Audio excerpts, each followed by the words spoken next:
Alright, so in this video I'm going to show you how to install Python. So first, open your browser. Next, you want to navigate to python.org. Have your mouse to Downloads menu. Then click on this download link to download the software. Alright, so I'm going to save the software to my PC. Then I'll open the folder. And here's the download file. And let me delete the duplicate file. Now double click on the file to launch the installation process. So on the installation page, this is where a lot of people mess up. So by default, a lot of tutorials will tell you to click on install now. But if you do that, Python will be installed on your app data folder, which is a hidden folder used to store application and file settings. Instead, make sure that these two items are checked. Then click on customize installation. On the optional features page, I'll recommend that you check everything. Then click on next. On the advanced options page, I'll check everything except install for all users.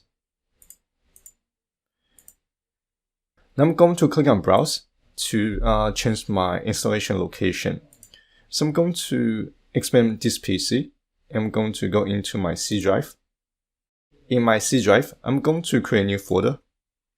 And I'll name this folder Python software.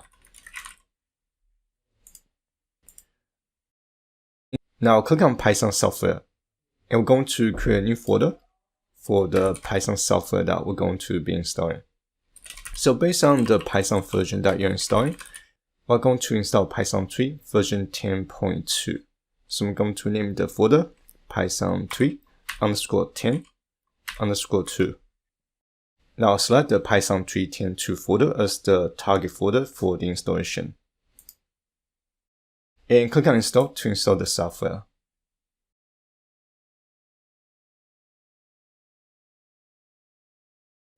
And once the installation is complete, you can close the page. So at this point, we're finished installing Python. Now if you go to your applications, you should see Python 3.10 modules doc, and IDE is now available on your PC. And to ensure that you have successfully installed Python on your PC, you can open your terminal or your command prompt. And in the command prompt, you can type Python -- version, and that will return the current version of the Python software version installed on your PC. So this is going to be everything I'm going to cover in this video, and hopefully you guys found this video useful.